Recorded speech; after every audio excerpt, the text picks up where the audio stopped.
Bonjour à tous, moi je vais vous parler de l'intox, un sujet qui me tient à cœur, et d'actualité je pense, au vu de tous les événements. Tout d'abord je vais commencer par un petit avant-propos, je vais vous parler d'une notion qui s'appelle l'hypermodernité.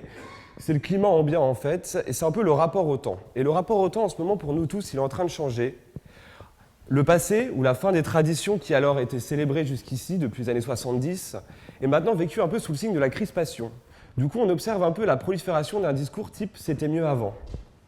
Le rapport au futur aussi change. Les peurs l'emportent face à un avenir devenu incertain, les maladies, les changements climatiques, le terrorisme. Et donc, face à un futur un peu sombre, l'individu a peur du changement et de la différence et se rattache au passé. Le monde a changé, oui, c'est un choc, mais on ne conduit pas une voiture en regardant que son rétroviseur, et il faut l'accepter. Maintenant, je vais donc vous parler de l'intox.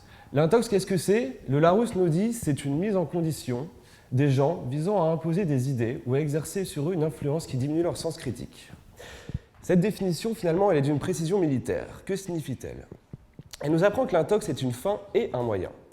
L'intox est donc autant la propagation d'une fausse information que la réaction qu'elle engendre.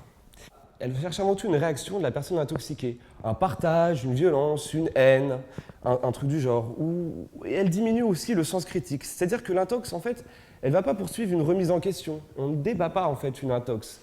La brutalité de l'information fait qu'elle n'est pas sujet à débattre. Elle impose une idée, elle écrase toute résistance. C'est pourquoi l'intox est compliqué, parce que l'intox est une manipulation qui engendre une action, mais qui ne nécessite pas de contestation. Petit exemple d'intox que nous avons eu récemment, ceci est un post Twitter qui a été posté après les attentats du 13 novembre et qui serait finalement la réponse des autorités françaises aux attentats, donc les bombardements à Raqqa. Or, aucune de ces 4 images n'est la réponse des bombardements de Raqqa. Elles ont été prises à Alep ou alors à Raqqa, mais il y a des années en fait. L'objectif, il est où? Il est de faire croire que la France a tué des civils en réponse aux attentats de Paris pour susciter la haine. Deuxième, je ne sais pas si vous vous souvenez de la mort du petit Aylan qui avait suscité beaucoup d'émotions. Ceci est une photo qui a beaucoup circulé et qui faisait croire qu'en fait le corps d'Aylan avait été déplacé d'une plage à une autre pour que la photo soit plus sensationnelle, qu'elle soit plus diffusée. Malheureusement, ça c'est le corps de son grand frère qui a été repêché à quelques centaines de mètres. L'objectif, il est quoi là? C'est de desservir la cause des migrants. Alors, un tout petit peu plus comique, une association anti-immigration, Pegida, en Angleterre, qui est allemand et qui a fait ça en Angleterre, a posté cette photo-là en faisant croire que en fait, les migrants qui arrivaient en Angleterre étaient tous des espèces de gros musclores butés aux protes. En fait, il s'agit d'Australiens qui doivent un peu abuser sur les protes, on est d'accord, mais cette photo, elle a été prise en Australie et il ne s'agit absolument pas de migrants. Et enfin, dernier petit exemple, ça c'est une manifestation anti-immigration qui a été en fait retweetée en disant que c'était l'image a été retweetée en disant que c'était une manifestation pro-France après les attentats, alors qu'en fait on est complètement dans l'inverse. Cette photo-là, elle a un objectif qui est plus sensationnaliste que haineux, parce qu'au final on veut juste dire aux Français « ah oui on est avec vous », etc. Donc c'est moins de l'intox qu'une rumeur.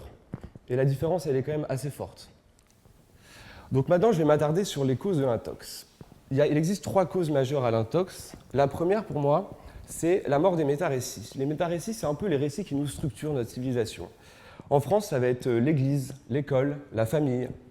Les récits, maintenant, ils sont plus incontestables. Ils ont plus valeur d'opinion que d'imposition. On a aussi donc la parole des médias et des politiques, qui a pris de plein fouet en fait beaucoup de scandales, de suspicions de conflits d'intérêts. Donc maintenant, on fait moins confiance aux politiques et on fait moins confiance aux médias. Donc du coup, vu que tout est sujet à contestation, tout est sujet à débat, c'est très compliqué de discerner la difficulté. Il devient très compliqué de discerner le vrai du faux, l'intox de la véritable information. Et c'est pourquoi les théories du complot font mouche. Je ne sais pas si vous savez, mais au lendemain des attentats de Charlie Hebdo, plus de 1 jeune sur 5 pensait que ces attentats étaient en fait orchestrés par le gouvernement pour remonter sa cote de popularité. Ça a l'air incroyable comme ça, mais c'est vrai. Parce qu'en fait, en se proclamant apôtre de la contre-information, qui n'est pas financée par le sionisme, les industriels, l'État ou que sais-je, en fait, les complotistes, ils font mouche parce que les jeunes, aujourd'hui, ils n'ont pas les armes intellectuelles qui va leur permettre d'avoir une pensée critique, de filtrer l'information. Et donc ils vont prendre cette information et ils vont se dire, vu que c'est une information qui est un peu à contre-courant, elle est forcément juste. Parce qu'eux, ils n'ont aucun intérêt à faire ça. Et c'est absolument dramatique. De ce fait, en fait, développer une culture générale devient la meilleure façon de contrer l'intox. La deuxième chose, c'est les réseaux sociaux et Internet. Ah, Internet, ces petits chatons, son porno illimité, c'est génial tout ça. Mais bon, le problème, c'est qu'en fait, personne n'a été formé à Internet. Même nous, on a eu Internet quand on avait 10-15 ans, vos parents encore moins. Alors imaginez vos grands-parents. Ils n'ont jamais eu d'accès à une formation à Internet. Et le problème avec Internet, c'est que à partir du moment où une information se digitalise, ça augmente le risque d'intox. Pourquoi? Parce qu'en fait, sur Internet, l'effet produit par une information dépend moins de sa source que de la manière dont elle circule.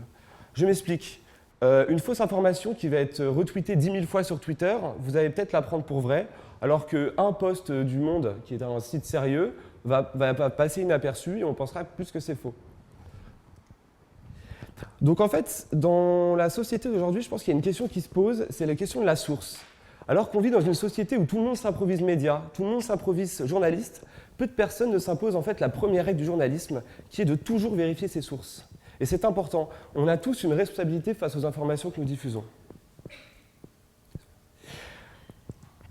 Troisième question, c'est le storytelling. Le storytelling, c'est l'art de raconter des histoires.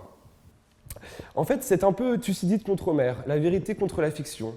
Vous connaissez tous Homère pour la guerre du Péloponnèse et les aventures d'Ulysse, mais vous connaissez moins Thucydide. Pourquoi? Parce qu'en fait, Homère, il s'est consacré à la fiction, alors que Thucydide s'est consacré à la vérité.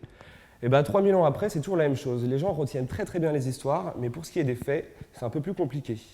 Et ça, en fait, les influenceurs, les politiques l'ont très bien compris.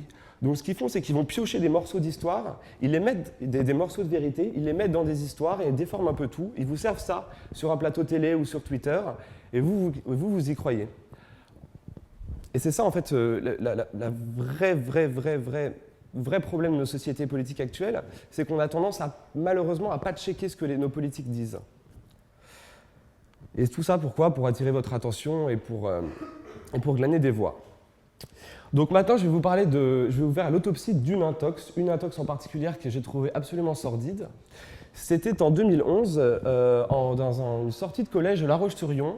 Ils vont visiter une mosquée, en fait.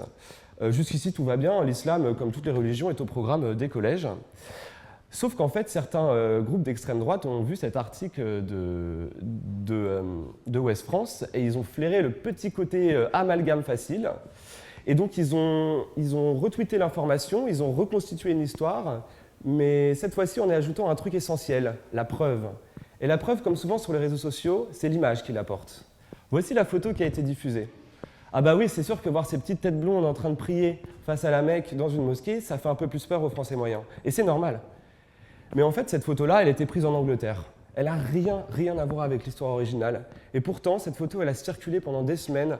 Et monsieur et madame tout le monde, quand ils voient cette photo avec islamisation forcée de nos enfants en tête, vous pensez bien qu'ils flippent.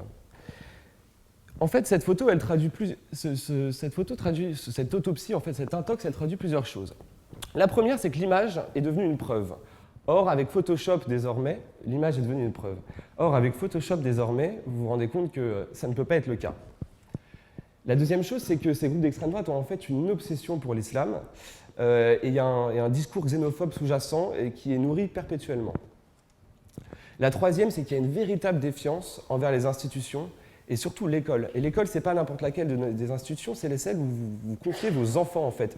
La chose qui est le plus précieux pour vous, vous la donnez à des professeurs. Imaginez que si vous pensez vos professeurs capables de forcer vos enfants à se convertir à l'islam, mais où va le monde, en fait? Et enfin, le sensationnalisme sur les réseaux sociaux. Ben oui, en fait, c'est les infos sensationnelles qui appellent plus à l'émotion qu'à la raison, qui en fait vont avoir du crédit. Ça nous dit aussi donc que l'image est très très importante. Or, l'image, comme je vous l'ai dit, elle appelle plus à l'émotion qu'à la raison. C'est deux parties différentes de votre cerveau. Or, l'émotion, elle appelle à une réaction qui est un tout petit peu moins rationnelle que celle de la raison. Donc c'est pour ça qu'on a ces partages, qu'on a ces gens qui mettent 3 points d'exclamation « Oh, quelle honte !» sur Twitter ou sur Facebook. Donc ça, cette intox, elle est vraiment révélateur de tout le processus et révélateur un peu du climat ambiant actuel. Et depuis les attentats, c'est de pire en pire. C'est tous les jours, on nous sert des torchons anti-islam.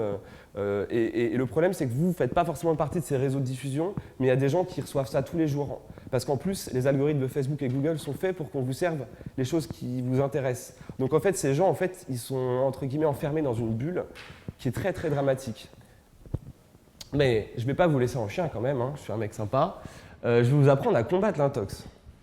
La première des règles, quand vous ne connaissez pas la source d'un contenu qui va être publié et que vous voyez que ce contenu il appelle à une réaction haineuse, ou que c'est trop beau pour être vrai, ou que l'information vous semble un peu louche, partez du principe qu'elle est fausse, tout simplement. Je sais que c'est dur, mais c'est ce qu'il faut faire. Il faut se fier aux médias traditionnels, il faut se fier aux sources officielles. N'hésitez pas à aller voir le site Les Décodeurs du Monde ou Désintox de Libération, qui sont des très très bons fact-checkers, comme on dit. Donc voilà. Et ensuite, surtout, et là c'est la chose la plus importante, et je m'adresse à vous, communicants de demain et jeunes, quand vous voyez des proches, des parents, des cousins, n'importe qui publie une énormité, et vous savez que c'est faux, vous vous dites ça pue l'intox, dites-leur vraiment, quitte à se battre un peu avec eux, ça vaudra le coup, parce que le problème c'est que si nous on ne le fait pas, alors que nous on est des digital natives, si nous on ne le fait pas alors que nous sommes des digital natives et que nous avons cette pensée critique, personne ne le fera à leur place.